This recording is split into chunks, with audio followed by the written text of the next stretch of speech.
Mas eu louvo ao Senhor pela oportunidade de compartilhar da palavra dele nessa noite. E quero te convidar a abrir sua Bíblia aí, 2 Coríntios, no capítulo 10.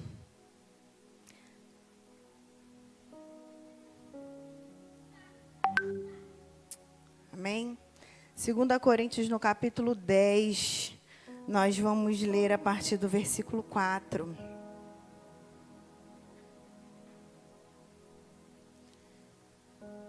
E esse é o texto base, né, da mensagem de hoje, cujo tema que o bispo nos direcionou é a cultura humana mundana versus a cultura do reino.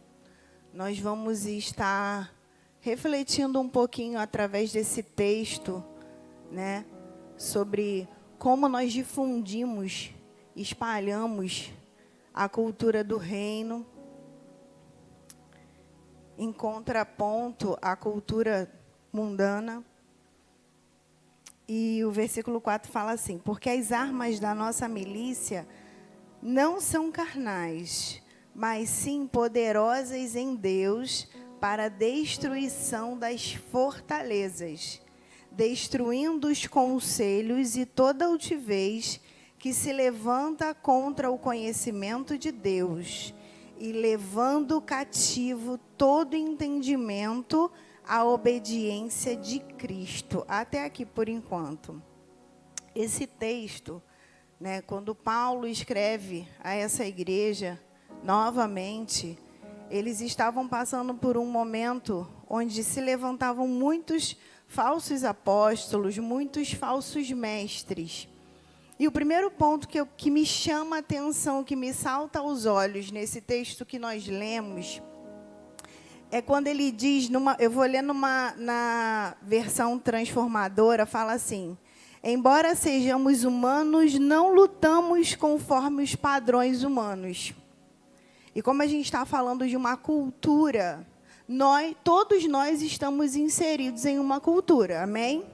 Ninguém aqui, e quando a gente fala em cultura, a gente não está falando aqui de alguém, eu tenho muitos conhecimentos de várias línguas, a gente está falando de um conjunto de regras sociais. Todos nós estamos inseridos em uma cultura. E não tem como você fugir, sair dessa cultura, se não for indo contra a cultura vigente. E é sobre isso que nós vamos falar um pouquinho. E Paulo, ele fala, embora sejamos humanos, nós não lutamos conforme os padrões humanos. Lá em Efésios 6:12, nós vemos Paulo novamente falando que a nossa luta não é contra a carne ou sangue, como já foi dito aqui hoje. Nós estamos nesse mundo, mas nós não somos desse mundo. Nós somos como estrangeiros, não é assim? Como peregrinos. Por isso que nós não lutamos, né? Nós não estamos aqui, mas nós não entendemos que a nossa luta, ela não é simplesmente contra, ela não é, na verdade, não é contra as pessoas, mas contra todo um governo satânico que governa essa cultura. E lá em João 17:14-19 fala assim: dei-lhes a tua palavra e o mundo os odiou, porque não são do mundo, assim como eu não sou do mundo. Não peço que os tires do mundo, mas que os livres do mal. Não são do mundo, como eu do mundo não sou. Santifica-os na tua verdade, a tua palavra é a verdade. Assim como tu me enviaste ao mundo, também eu os enviei ao mundo. E por eles me santifico a mim mesmo, para que também eles sejam santificados na verdade. Então, nós não pertencemos a este mundo. Nós temos uma identidade que não é daqui. E isso faz com que nós começamos a entender, ora, se a palavra de Deus diz que Nós não somos daqui, então nós não temos que aderir a esta cultura, mas nós estamos aqui para expandir a cultura do céu na terra. Amém? Então, nós precisamos entender que estamos aqui com um propósito. Estamos aqui com uma missão. Estamos aqui e nós temos um alvo. Não dá para se esconder. Agora eu vou ficar num convento, né? Que aí eu vou ficar lá guardada. Eu vou ficar só dentro de casa agora. Eu não vou mais sair. Mas nós precisamos entender que a luz, ela só vai ser luz, só vai resplandecer aonde? Nas trevas, na escuridão. Não tem como você ser luz na luz. O mundo precisa que você se manifeste. O mundo precisa que a igreja se levante na autoridade do nome de Jesus e se manifeste.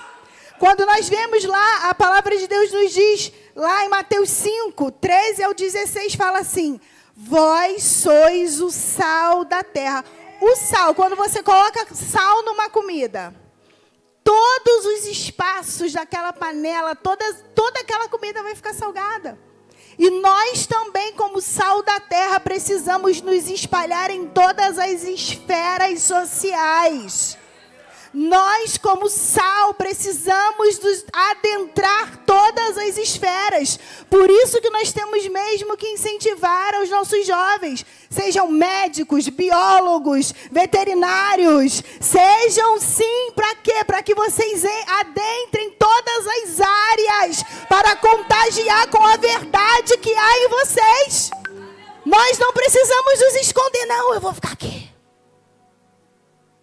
escondido, porque eu sou muito de Deus, sou muito crente.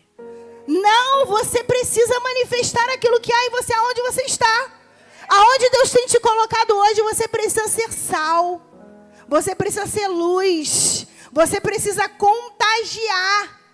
Você imagina, você salga o arroz, só uma parte do arroz está salgada. É assim que funciona? Não. Se tu botar muito sal no arroz, tu vai salgar o arroz todo. E nós, como sal da terra, precisamos adentrar, contagiar. Nós precisamos invadir. Estamos aqui para isso, amém? E o texto continua: se o sal for insípido, com o que se há de salgar? Para nada mais presta, senão para se lançar fora e ser pisado pelos homens. Vós sois a luz do mundo. Eu odeio física, odeio matemática, mas uma coisa que eu não esqueci da escola, o professor de física falava: uma das principais características da luz, isso eu não colei, por isso que eu sei até hoje. Uma das principais características da luz, sinal que eu colava, né? Mas tudo bem. É que a luz se propaga. É a principal característica da luz. Ela se propaga. E olha o que o texto diz: não se pode esconder uma cidade edificada sobre um monte. Nem se acende a candeia e se coloca debaixo do alqueire, mas no velador, e dá luz a todos que estão na casa. Assim, resplandeça a vossa luz diante dos homens, para que vejam as vossas boas obras e glorifiquem a vosso Pai que está nos céus. Então nós precisamos fazer o que a palavra de Deus diz, que resplandeça a vossa luz diante dos homens, que você brilhe aí aonde você está, que aonde você está inserido, você contagie com a unção que está na sua vida. Você não é do mundo, você está aqui para manifestar, para resplandecer a luz de Deus que está em você. Amém? E Paulo também diz lá em Efésios 6, 13, ele fala sobre as nossas armas, porque quando ele escreve aqui em 2 Coríntios, ele diz no versículo 4, porque as armas da nossa milícia não são carnais, mas sim poderosas em Deus. E que armas são essas? Ele descreve essas armas lá em Efésios 6, 13. Revestivos de toda a armadura de Deus, para que possais resistir ao dia mal. Não é isso que está escrito lá? E uma das coisas que o esposo da terra pregou aqui, certa feita, ele estava falando sobre o capacete da salvação, que protege a nossa cabeça, a nossa mente. E Paulo, quando ele fala em Coríntios, aqui ele diz para a destruição das fortalezas. Paulo, ele está se referindo em fortalezas aqui. Então, por isso que ele está dizendo aqui no versículo 4, ele fala, as armas que nós vamos lutar contra isso, não são carnais, mas são armas espirituais. Porque hoje, o nosso inimigo, ele está atacando no campo ideológico. Ele está atacando no campo das ideias, dos pensamentos. Por isso que Paulo, ele diz assim, ó, essas armas espirituais para a destruição das fortalezas. E o versículo 5 diz, destruindo os conselhos e toda altivez que se levanta contra o conhecimento de Deus, e levando cativo, preso, domado, guardado, todo entendimento à obediência de Cristo. Então, Paulo, ele está dizendo para a gente que a batalha, as fortalezas que se levantam, elas querem aprisionar os pensamentos. Por quê? Porque se levantavam falsos mestres, falsos apóstolos. E essa palavra, ela é muito atual, porque hoje, como eu falei, Satanás, ele tem atuado no campo do pensamento, das ideias, lançando ideologias, lançando filosofias, lançando pensamentos que formam o quê? Fortalezas na mente que impedem que a verdade do evangelho penetre. Interessante, querido, que essa estratégia do nosso inimigo parece às vezes que é algo muito novo. Que é de agora essas coisas que a gente está vendo. Só que infelizmente não. Tem uma frase, eu não sei quem disse essa frase, eu anotei até aqui no início da minha Bíblia. E é uma verdade. O que a nossa geração tolera, a próxima vai abraçar. E o que nós estamos vivendo hoje é resultado de algo muito bem arquitetado, muito bem trabalhado. Porque as filosofias que nós estamos ouvindo, vivendo, presenciando hoje, já foram disseminadas de forma muito sutil durante muito tempo. A gente está falando, principalmente quando a gente vem de um momento do pós-guerra. Logo depois da Segunda Guerra Mundial, o mundo destruído, as pessoas destruídas. Caminhavam por dois extremos. Umas não acreditavam mais em Deus e outras foram atrás de qualquer coisa que tivesse sentido religioso, porque o mundo estava um caos. E aí é nesse momento de caos que se levantam muitos pensadores e filósofos trazendo o quê? A solução para o problema.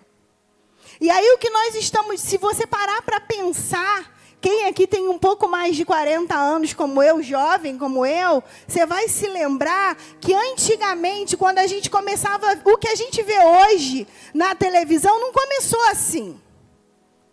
Começou como? Sutilmente a gente achava engraçado. Lembra quando tinha uma caricatura de homossexual na televisão? A gente ria. A gente achava engraçado. E aquilo foi entrando sorrateiramente na nossa casa. E a gente aceitando passivamente.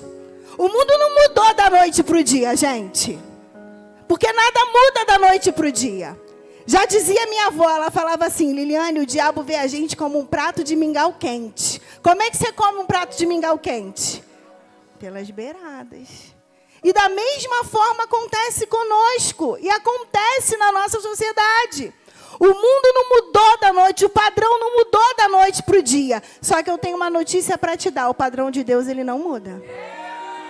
O padrão de Deus continua o mesmo. O padrão de Deus, ele é imutável. Embora as filosofias, os pensamentos do homem, eles oscilam. Porém, eles convergem para um só propósito, que é o quê? Tentar destruir e descaracterizar aquilo que Deus criou como seu padrão, que é a palavra de Deus. E aí, quando a gente começa a pensar, Paulo está falando aqui, em algumas versões, eu não sei se na sua vai aparecer essa palavra, sofisma.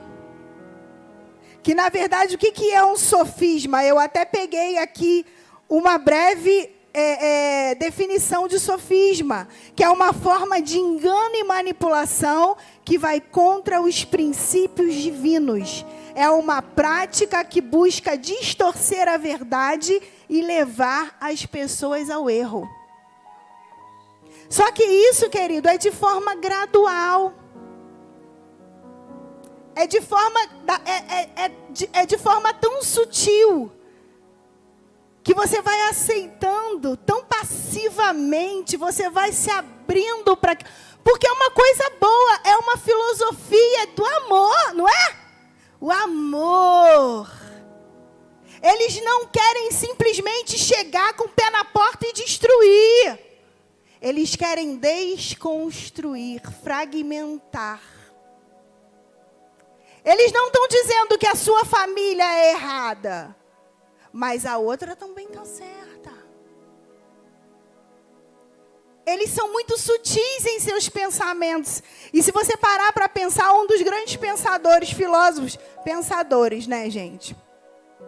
No Brasil, que trouxe muito desses pensamentos que nós vivenciamos hoje. Talvez nós nem conheçamos o nome.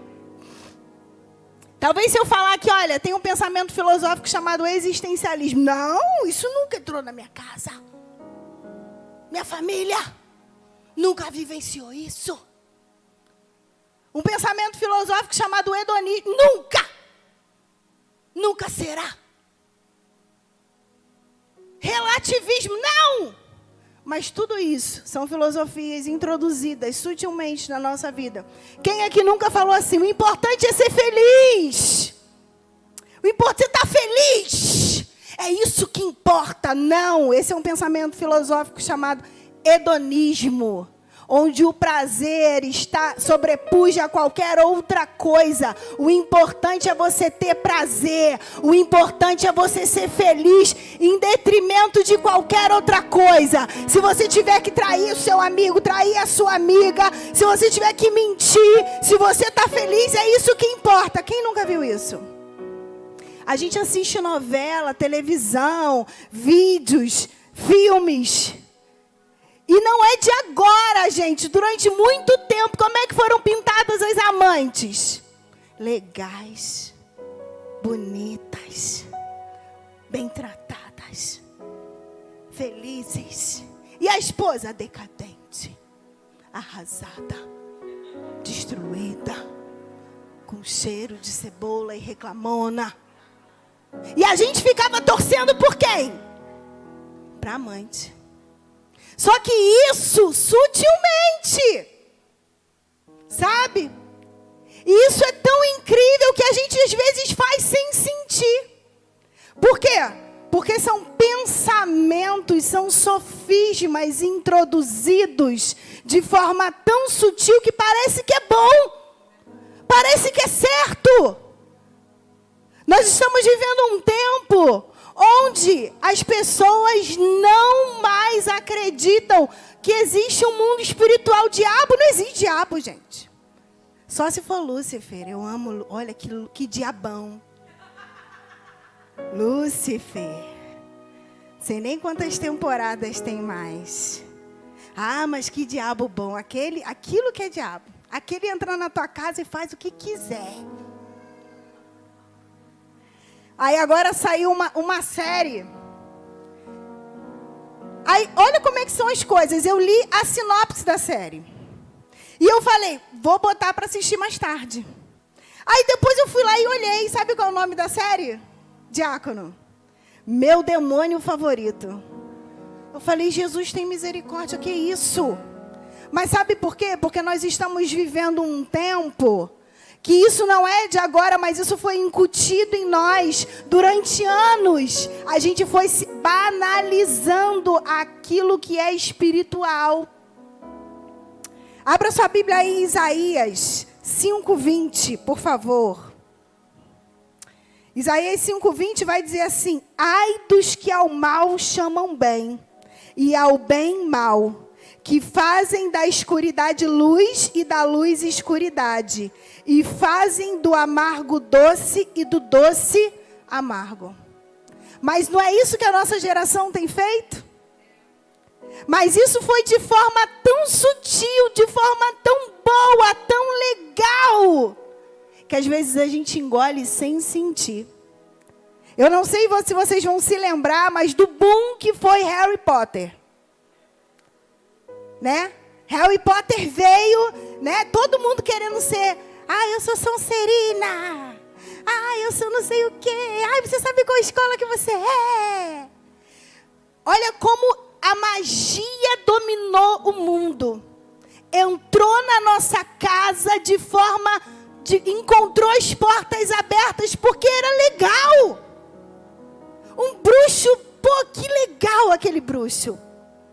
E aí, quando eu li uma reportagem numa revista, quando a autora do livro, ela falando que muitas coisas ela tirou do satanismo mesmo.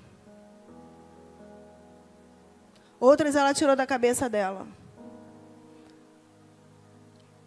E quando muitos cristãos questionaram a forma, né, como aquilo estava sendo incutido na mente das crianças, vários satanistas apoiaram ela. Inclusive tem um que eu fiquei assim impressionada, que na entrevista ele fala: que bom que nós ganhamos para o nosso lado as crianças. E tem o testemunho de uma criança que ela diz assim: eu não quero mais Jesus na escola bíblica dominical, porque ele é fraco. Eu quero Cerberus. Eu quero Cerberus, aquele cachorro de não sei quantas cabeças. Eu quero aprender a invocar os demônios, porque eles são mais poderosos. E aí hoje a gente lendo isso, a gente fica assim: oh meu Deus, sangue de Jesus tem poder. Mas fomos seduzidos pela magia do Harry. E isso foi tão sutil, tão legal. Quem não se impressionou com aquele olhar vampiresco? Quem não se impressionou com aquele vampiro maravilhoso daquela saga Crepúsculo? Quem não se impressionou? E foi de forma tão sutil, né? Que a gente nem percebe. Que a gente não se dá conta. Quando a gente percebe, o mal já virou o bem, e o bem virou mal. Mas ai dos que ao mal chamam bem e ao bem mal, que fazem da escuridade luz e da luz escuridade, e fazem do amargo doce e do doce amargo. A cultura mundana, ela penetra de forma tão sutil que às vezes a gente está mergulhado até a cabeça e a gente nem percebe. E aí, essas teorias filosóficas que governam o mundo hoje, Sartre, quando ele trouxe o existencialismo para o Brasil, e o que é o existencialismo? É o homem vivendo independente de Deus, o existencialismo. E esse tipo de filosofia exclui Deus. O homem não precisa de Deus porque o homem ele é o centro de tudo. E eles interpretam tudo de acordo com a experiência humana. O importante, como você está se sentindo hoje? Para o existencialismo, se você hoje lê um texto da Bíblia e você se sentiu confrontado, aquilo te atingiu, então é pecado. Então aquilo foi de Deus para você. Mas amanhã, se você ler o mesmo texto e se sentir bem, tá bom também. Então é isso aí. Não é de Deus hoje. Se hoje você se relacionar com alguém do mesmo sexo que você, isso te traz paz, você se sentir bem, tá bom. Mas se amanhã você se relacionar com uma outra pessoa e aquilo te incomodar, então não, para. Porque é muito relativo. Depende muito. Sabe? Não, depende muito. Só que, querido, de acordo com a palavra de Deus, pecado é pecado. Se Deus diz não, é não. Se Deus diz que não pode, não pode. Se a palavra de Deus diz que não pode. Só que o que eles fazem? Eles querem fazer o que com a palavra de Deus? Anular a palavra de Deus. Você não precisa, porque na verdade ela não é a palavra de Deus. Ela contém. Olha como uma palavra muda todo o sentido da coisa. Eles não estão dizendo que isso aqui não é a palavra de Deus. Eles dizem que aqui contém a palavra de Deus. Só que eu quero te convidar aí, abra sua Bíblia aí, Provérbios 35, 6, que diz assim: toda a palavra de Deus é pura, escudo é para os que confiam nele.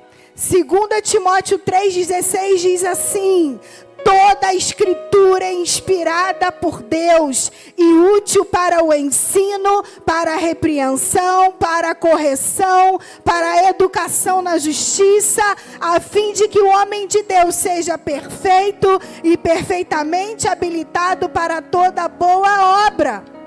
Então eles querem que você não acredite mais na palavra de Deus. E o que acontece? Como Paulo fala, todas essas coisas, essas vãs filosofias, elas se transformam em fortalezas. E essas fortalezas, elas só penetram em você por causa de uma coisinha, uma palavrinha que Paulo coloca aí no versículo 5. Destruindo os conselhos e toda altivez que se levanta contra o conhecimento de Deus e levando cativo todo entendimento à obediência de Cristo. Paulo, ele está falando que você precisa levar cativo seu entendimento, seu pensamento. E o que é o pensamento? Eu costumo dizer o seguinte: o pensamento é como um animal selvagem. E você precisa domá-lo, é o que Paulo está dizendo aqui. Levando cativo todo pensamento rebelde à obediência de Deus. Você precisa controlar os seus pensamentos ou eles vão controlar você. Não existe como a gente querer viver uma contracultura nesse mundo em que nós estamos inseridos, se nós não atentarmos para o que passa na nossa cabeça.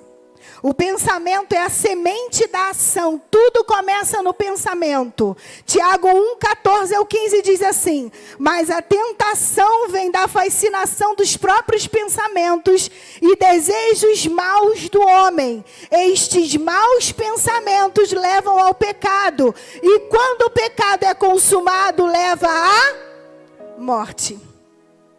Os seus pensamentos precisam estar cativos à palavra de Deus. Jeremias, no capítulo 29:11, diz que o Senhor, ele tem pensamentos de paz e não de mal a nosso respeito. E nós somos a imagem e semelhança desse Deus, e nós queremos imitar a Ele. Então nós também precisamos cultivar pensamentos de paz e não de mal. Concordam comigo? Amém? Só que olha como que isso é desafiador. Eu vou te dar um exemplo simples. Às vezes a gente olha para a pessoa e a gente, ao invés de ter pensamentos de paz a respeito dela, a gente já cria no nosso pensamento estruturas mentais para bloquear aquela pessoa. Porque ou ela falou alguma coisa que a gente não gostou, ou a gente viu alguma coisa, ou a gente já criou uma antipatia só de olhar, que tem gente que é assim também, né? Só de ver. E aí, ao invés de você ter pensamentos de paz e não de mal, você cria pensamentos de inimizade, de divisão, de discórdia. Eu estou dando um exemplo muito simples para você ver como os nossos pensamentos precisam ser controlados por Deus. Você precisa trazer a sua mente cativa a Cristo. Porque os nossos pensamentos, se eles não estiverem sendo governados pela palavra de Deus, eles vão nos conduzir à morte. Sabe por quê? Tiago, aqui onde nós lemos, tudo começa no pensamento. Jesus é tão maravilhoso que ele já quebra logo. O adultério não é só consumar, não. Olhou, pensou, acabou. Então é aqui, ó. Os nossos pensamentos hoje são aonde o inimigo mais tem trabalhado. Porque ele lança, como diz o ditado, o pássaro ele pode sobrevoar, ele pode pousar, mas não deixa ele fazer ninho. Ah, mas Liliane, eu não consigo impedir os meus pensamentos. Você realmente, a neurociência diz o seguinte, você não tem como anular os seus pensamentos. Eu não quero mais pensar nisso. Mas você pode substituir os seus pensamentos. E eu vou substituir pelo quê? Pela palavra de Deus. Se você está com pensamentos de desânimo, de medo, de ansiedade, de muita preocupação, você vai substituir pela palavra de Deus. O salmista diz, no dia em que eu temer, eu hei de confiar em ti. No dia em que eu temer, eu hei de confiar em ti. No dia em que eu temer, eu hei de confiar em ti. Você vai substituir esses pensamentos pela palavra de Deus. Quando você estiver atordoado, com a cabeça quente, tentando bater com a cabeça na parede, não sabe mais o que fazer, vai para um lado, vai para o outro. O salmista também diz, aquieta-te, alma. É substituir os teus pensamentos pela palavra de Deus. Essa é a chave. Paulo diz, trazer cativo todo o pensamento rebelde à obediência de Cristo. É isso que Paulo está dizendo. E essa mensagem é muito atual. Porque hoje, aonde mais o inimigo tem trabalhado é jogando as ideias. Ele joga. Todo dia ele joga. Gente, e nós estamos contaminados por essas ideias.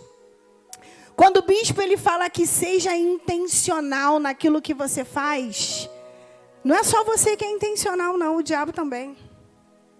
Nada está, nenhuma palavra, nada está lançado ao acaso. Tudo é para te enveredar. Tudo é para te pegar, tudo é para te prender. Só que o salmista diz que o laço quebrou-se e nós escapamos. Oh, glória a Deus, aleluia. O pensamento, como é que ele é construído? Como é que o pensamento ele é construído? Porque o pensamento ele é construído. Quando Paulo ele fala sobre fortaleza, você não constrói uma fortaleza da noite para o dia. Porque precisa ser algo muito bem estruturado, muito bem feito, muito bem planejado. E o pensamento é uma construção.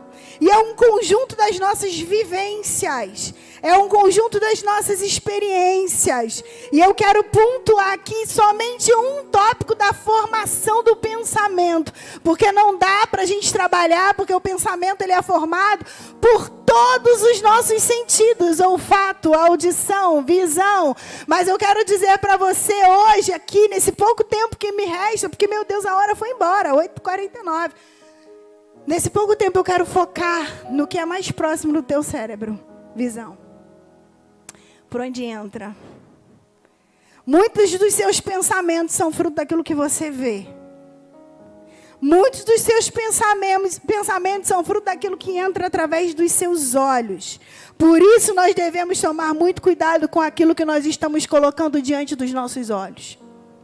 Quando nós falamos em pensamentos, quando Paulo ele diz aqui, ele fala, trazendo cativo, levando cativo todo pensamento. Você precisa entender que aquilo que você está vendo está entrando e formando pensamentos que, se você não tiver cuidado, vão gerar ações, vão gerar sentimentos que não agradam a Deus. Porque todo pensamento, uma hora ele vira um sentimento, e esse sentimento ele vai virar uma ação. Por isso que Paulo ele diz assim, trazendo cativo.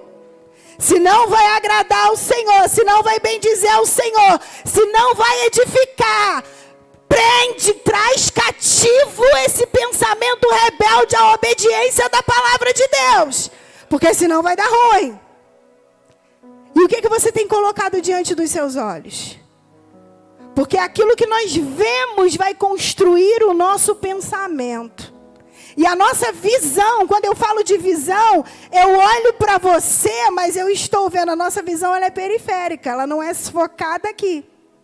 Quem não tem a visão periférica tem um problema de visão que precisa ser tratado, correto? Porque Deus ele é tão perfeito que a nossa visão ela é periférica, ela é ampla. E quando eu olho, eu estou vendo outras coisas. E o meu cérebro está captando essas informações de tudo que eu estou vendo na minha visão periférica. Mesmo que no primeiro momento eu não esteja focando naquilo. O que o nosso cérebro faz? A visão é um captador. Ela capta aquela informação e joga para o cérebro. E o que o nosso cérebro faz? Não existe maior drive de armazenamento do que o teu cérebro. O teu cérebro, ele armazena.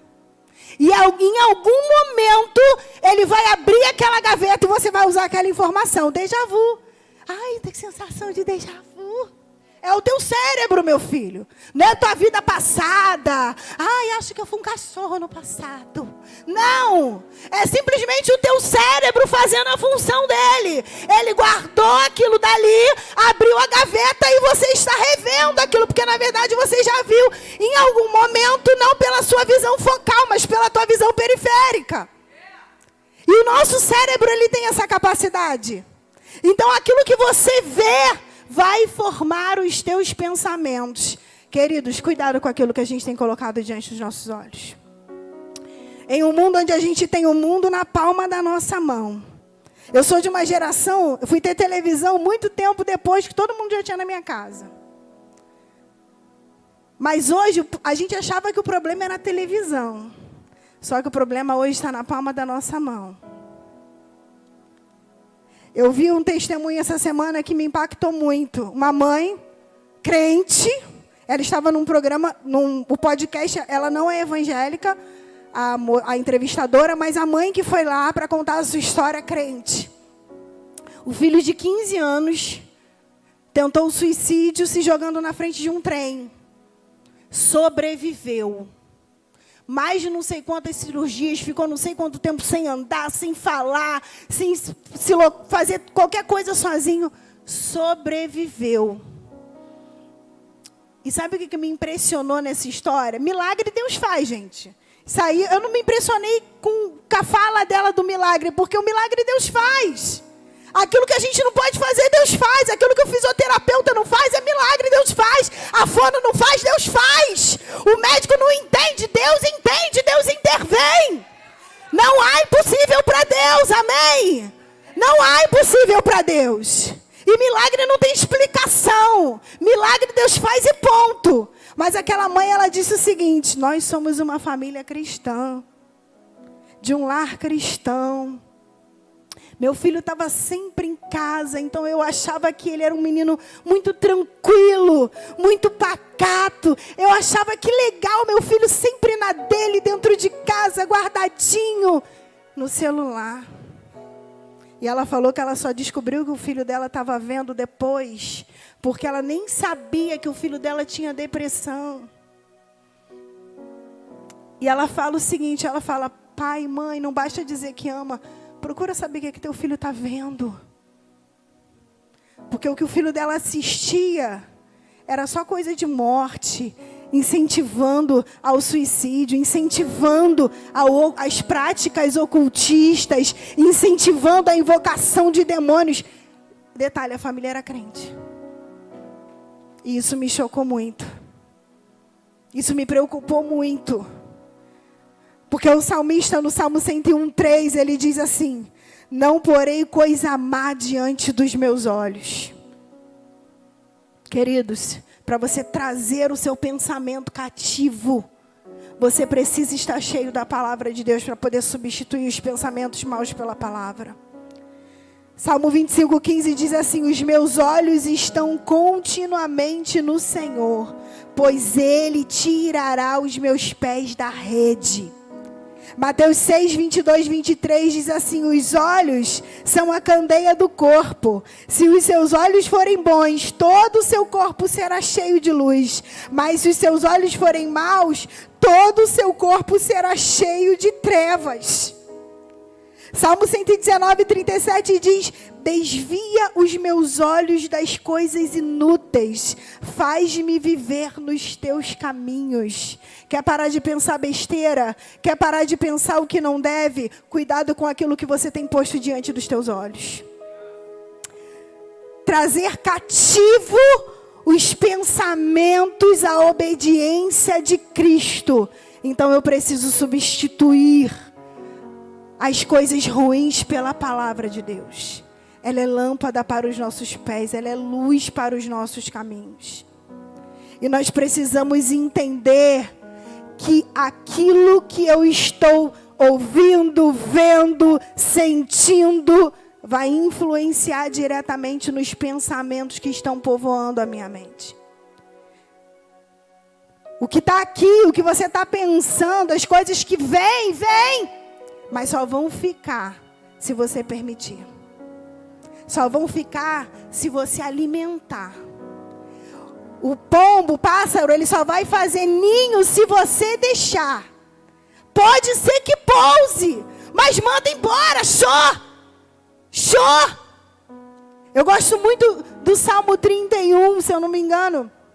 Quantas vezes em meus momentos de devaneio, de pensar, quantas vezes eu pensando em me vingar, em ir lá, em fazer, porque nossa mente viaja, planeja. Ai, porque eu vou lá. Aí você fala assim: não vou falar para o inimigo não pegar nas palavras. Mas aí você fica só intentando. Chega a sair fumacinha da tua cabeça. E Satanás só olhando. Tá funcionando. Todas as sementes que eu lancei, as palavras que foram lançadas estão frutificando. Só que aí você começa a pensar: não! Aí você se rebela. Não, eu não vou pensar mais isso. Eu não vou pensar em me vingar. Eu vou pensar em perdoar. Eu não vou pensar em tirar satisfação, mas eu vou entregar na mão do justo juiz. Não, eu não quero saber do que falaram. O salmista diz: enquanto os grandes falavam de mim, porém eu meditava na lei do Senhor. Oh, aleluia! E o salmista no Salmo 31, ele fala: Senhor, em ti confio. Senhor, em ti eu coloco a minha confiança. Não me deixe confundido. Porque às vezes a gente fica com a mente confusa. Às vezes é tanta coisa na nossa mente que a gente fica... E o salmista, ele fala: Senhor, não me deixe confundido. Livra-me pela tua justiça. Livra-me depressa. Seja a minha firme rocha. Seja uma casa fortíssima que me esconde, que me salva. E aí, um dos grandes homens do nazismo, Joseph, ele era o cabeça da publicidade nazista. Ele diz assim uma vez: uma mentira repetida 1000 vezes torna-se verdade. A chave das publicações do mundo publicitário nazista se valia da repetição. Se valia de você repetir massivamente uma ideia. Aí você pode pensar assim: eu, ao ler essa frase, uma mentira repetida 1000 vezes torna-se verdade, mas ela vai continuar sendo mentira. Mas o que é mais perigoso, uma mentira ou uma meia-verdade? Porque a mentira, é mentira! Mas e uma meia-verdade que te confunde, que te faz questionar, que vai criando fortalezas mentais. E aí você vai criando resistência à mensagem. Nós precisamos ter cuidado. Só que assim como o diabo, ele usa a repetição das mensagens. Você vê, do nada, você está lá assistindo uma coisa aleatória, daqui a pouco vem 1000 vezes a mesma imagem, 1000 vezes o mesmo comercial. Tudo é intencional, gente. Tudo é intencional. Seja você também intencional. Comece a repetir 1000 vezes também verdades absolutas do Evangelho. Quando Paulo fala assim, revesti-vos, pois, de toda a armadura de Deus, para que você possa resistir no dia mal. Começa a repetir quais são essas armaduras. Começa a repetir o que é isso. Começa a falar, começa a proferir a palavra de Deus. O diabo vence na repetição, mas Deus também vence. Ah, mas eu não consigo decorar nada. Ah, eu não consigo. Quebra esse pensamento aí. Já começa desfazendo esse pensamento aí com a palavra de Deus. A palavra de Deus diz que o Espírito Santo, ele nos ensinará todas as coisas.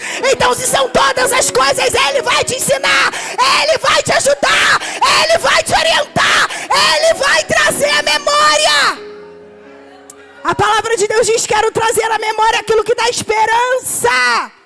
Falando de memória novamente, falando de mente novamente.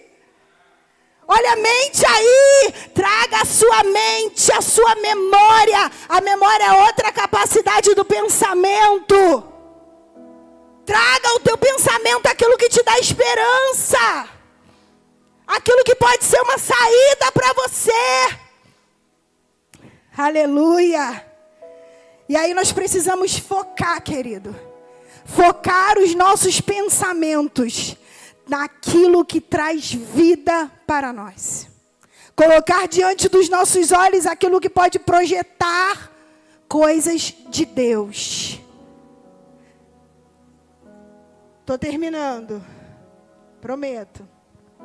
Como nós devemos cultivar esses bons pensamentos? Filipenses 4:8 diz assim: quanto ao mais, irmãos, tudo que é verdadeiro, tudo que é honesto, tudo que é justo, tudo que é puro, tudo que é amável, tudo que é de boa fama, se há alguma virtude, se há algum louvor, nisso pensai. É justo, é de boa fama, é bom, investe tempo nisso, não é? Sai da minha... Pause! Não, eu não vou mais ficar perdendo tempo com isso. Sabe aquela pessoa que fica ruminando o tempo todo? E tem gente que não só pensa, mas fala, né? O tempo todo, a mesma coisa, a mesma chatice. Porque gente chata tem em todo lugar. Eu gosto de gente feliz. Gente feliz não enche o saco. Mas gente chata não tem jeito. Fica reproduzindo aquilo que não dá certo. Fica falando, querido, traga à memória aquilo que dá esperança para a tua vida. É bom, é puro, é amável, é de boa fama. Se há virtude e algum louvor nisso, pensa nisso. Investe tempo nisso. Colossenses capítulo 3, 1 e 2. Portanto, se já ressuscitaste com Cristo, buscai as coisas que são de cima, onde Cristo está assentado à destra de Deus. Pensai em quê, gente? Olha o pensamento de novo. Pensai nas coisas que são de cima e não nas que são da terra. 1 Coríntios 2,16 diz que nós temos a mente de Cristo. Por mais que o diabo tente dizer o contrário, nós estamos em Cristo, somos nova criatura e temos a mente de Cristo. Então você pode e deve sim pensar nas coisas que são do céu. Querido, não adianta você pensar naquilo que você não pode fazer. Porque se você ficar entenda uma coisa, quando você pensar em algo que você não pode fazer, é o momento de você orar. Porque se você ficar pensando o tempo todo naquilo que você não pode fazer, você vai endoidar. Você vai murmurar. Você vai reclamar. Você vai ficar mal-humorado. Você vai chatear todo mundo da tua casa. Você vai tirar a paz. A sua já perdeu há muito tempo, mas tu vai tirar dos outros. Quando você começar a pensar naquilo que foge do teu controle, naquilo que você não tem mais solução, naquilo que não tem, começa a orar. Começa a falar com Ele. Deus, me socorre, Senhor. Me salva, eu estou igual àquele cego, clamando. Eu sou o Bartimeu do século 21. Jesus, filho de Davi, tem misericórdia de mim e Ele vai te socorrer. Aleluia! 3 posturas nós temos que apresentar diante dos pensamentos. Todas as ideologias que são jogadas para nós. Que eles querem que a gente engula seco. Só que a gente não precisa engolir a seco, não. Porque a Bíblia ela nos dá um exemplo de um homem maravilhoso. E ele é maravilhoso porque eu também tenho um Daniel em casa. Daniel, quando foi levado à corte de Nabucodonosor, ele foi escolhido porque ele tinha muitas qualidades. E quando ele chega na corte de Babilônia, não era qualquer lugar. Ele foi levado para um ambiente, gente, que visualmente, eu fico imaginando. Visualmente, imagina. Como é que não devia ser? Imagina aquilo que eles foram expostos. Ele olhou, bateu o olho. Só que a palavra de Deus diz que ele decidiu o quê? Não. É bom, é bonito, é legal, vai ser maravilhoso, mas não. Eu escolho não me contaminar com essas coisas. Eu não quero fazer parte disso. Esse é o posicionamento que nós precisamos ter. Daniel, ele mostra pra gente que você pode estar em um ambiente hostil. Você pode estar em um ambiente infame. Você pode estar, sim, em um ambiente promíscuo e não sujar as suas vestes. Você pode, sim, rejeitar as obras infrutuosas da carne. Só que para isso, você precisa estar disposto a não ser um cristão pop. Já ouviram essa expressão? Cristão pop. Eu fiquei assim, eu estou ouvindo essa expressão, eu fico assim, gente, cristão pop. Sabe o que é um cristão pop, presbítero? É um cristão que é parceiro de todo mundo, entendeu? É o cristão que ele vai de encontro aos anseios da sociedade. Ele ama todo mundo. Querido, Deus, ele ama todos. Ele chama todos, mas ele não aceita tudo. Porque o evangelho é um evangelho de transformação, de mudança. É um evangelho que muda você, que transforma você.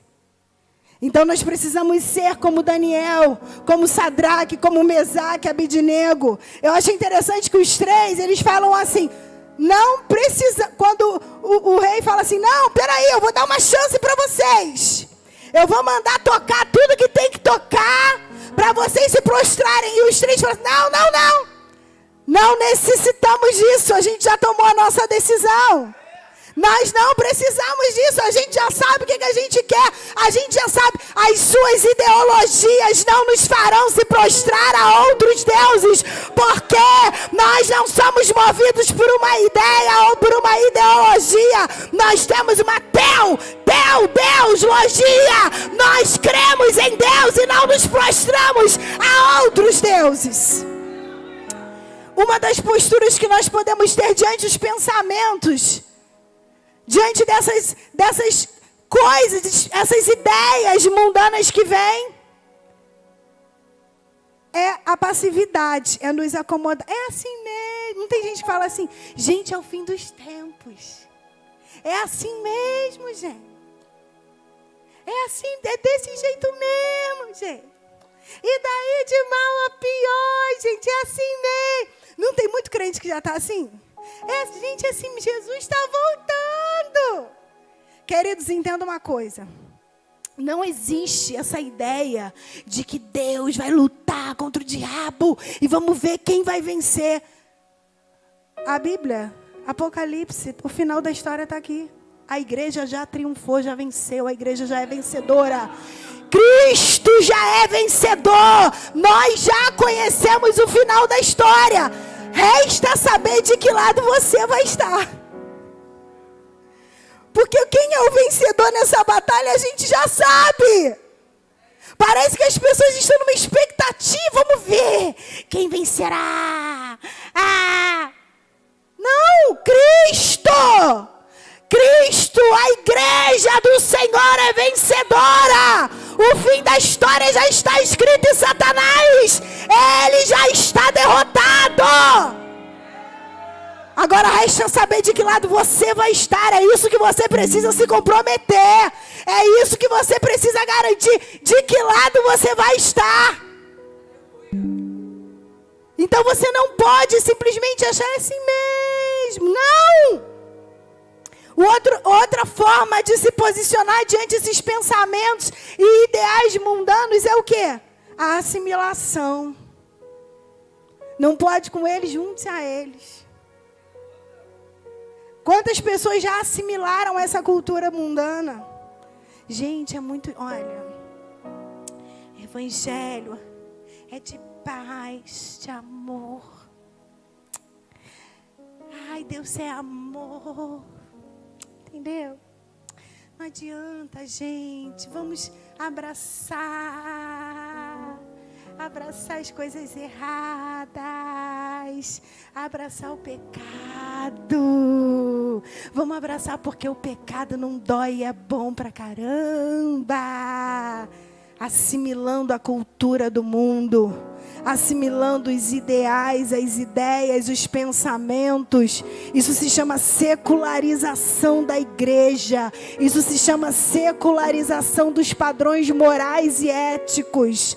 Nós não podemos assimilar essa cultura mundana, porque nós fomos chamados, nós lemos aqui, para ser sal e luz. Qual é o pensamento que nós temos que ter diante dessas coisas? Sermos inconformados. Romanos no capítulo 12, Paulo diz o quê? Você sabe.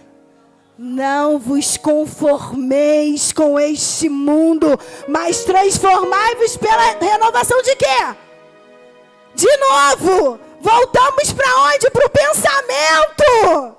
Querido, Efésios 4, 22, 24 diz assim: que quanto ao trato passado, vos despojeis do velho homem, que se corrompe pelas concupiscências do engano, e vos renoveis no espírito da vossa mente, e vos revistais do novo homem, que segundo Deus é criado em verdade, justiça e santidade. Você e eu, nós somos a resistência, nós somos os inconformados. Nós não vamos simplesmente cruzar os braços diante de uma cultura maligna que tenta se infiltrar em nossos lares, em nossa mente, em nossa vida. Nós não vamos abrir as portas da nossa vida e da nossa casa passivamente, não. Nós não somos conformados com essa cultura. Nós não somos conformados com essa mentalidade.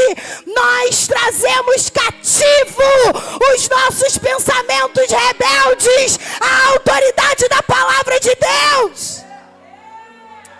Oh, aleluia. Estou terminando.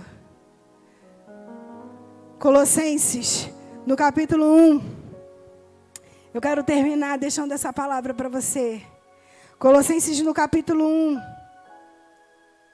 De tudo que eu falei aqui, talvez você não lembre de nada, mas eu te desafio a levar essa palavra de 2 Coríntios 10, 5. Traga cativo, traga essa palavra para você. Os meus pensamentos não vão me governar, mas eu vou dominar os meus pensamentos. Trazer cativo os meus pensamentos rebeldes à palavra de Deus. E toda vez que um pensamento que não glorifica a Deus vier à sua cabeça, substitua pela palavra de Deus. Traga à sua memória aquilo que te dá esperança. Comece a proferir a palavra de Deus. E se os seus pensamentos já foram tão intensos que acabaram se transformando em ações pecaminosas que te afastam de Deus, eu te desafio a começar a proferir a palavra de Deus e a abandonar toda a prática, a se revestir do novo homem, a buscar em Deus. Você sozinho não vai conseguir, mas eu quero te dizer uma coisa. Paulo fala: as armas da nossa milícia não são carnais, mas elas são poderosas em Deus para destruir as fortalezas. Essa fortaleza do vício vai cair. Essa fortaleza que prende a sua mente vai cair pelo poder do nome de Jesus. Mas você precisa pedir ajuda do Espírito Santo para isso. Porque quando nós nos enchemos dele, Paulo fala aos Efésios: enchei-vos do Espírito. Somente cheios do Espírito Santo nós vamos conseguir, queridos. Colossenses no capítulo 1, versículo 9. Por esta razão nós também, desde o dia em que o ouvimos, não cessamos de orar por vós, e essa é a minha oração nessa noite por você. E de pedir, essa é a minha oração nessa noite. E de pedir que sejais cheios do conhecimento da sua vontade, em toda a sabedoria e inteligência espiritual, para que possais andar dignamente diante do Senhor, agradando-lhe em tudo, frutificando em toda boa obra e crescendo, expandindo no conhecimento de Deus. Amém? Que Deus possa abençoar a sua vida, que todos os seus pensamentos possam convergir para Cristo, que todos os seus pensamentos estejam cativos à palavra de Deus, que tudo aquilo que te perturba hoje, a palavra de Deus tome lugar. E não se preocupe, querido. Comece a usar essa estratégia da repetição. Comece a repetir a palavra, a proferir a palavra. E todos os seus pensamentos estarão cativos à vontade do Senhor. Amém?